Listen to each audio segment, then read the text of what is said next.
Everybody loves children, however old they may be. Even when I was 60, my mother called me her little boy. But as far back as history goes, there's been a child who's not necessarily the beneficiary of parental love. And there remains controversy about the right of this child to be loved and to love. I'm talking about the child in the womb of its mother. And I'm talking about the practice of abortion. Is it right or not? Now, in the next 2 minutes, we can't cover all the points of a controversial topic, but we can talk of some very core issues. Arguments by those who are in favor of abortion include women's moral right to decide what to do with their bodies, the need for gender equality, and women's rights to achieve their full potential. Okay?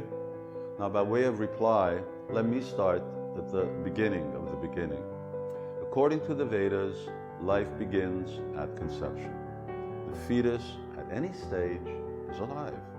That means that abortion, for whatever reason, is taking a life. It's murder. Would any of the arguments I mentioned stand in a court of law if they were in support of killing an adult, an innocent, unprotected, and helpless adult? Your Honor, that person stood in the way of my reaching my full potential. Wouldn't take a judge or jury long to come out with a decision. Guilty. Therefore, the general principle is that abortion is wrong. That's not just a monk's opinion. Some feminists also share it.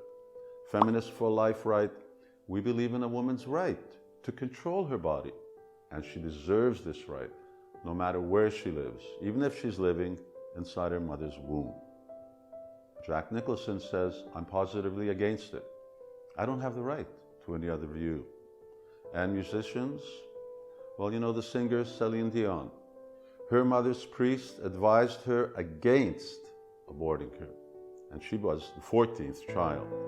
Models, Kathy Ireland says, "I didn't want to be pro-life, but this is not a woman's rights issue, but a human rights issue." Now, someone may argue, well, what if the mother's life is at risk? What if a woman is raped? But less than 1% of abortions are for either reason. Let's not make general rules from exceptional cases.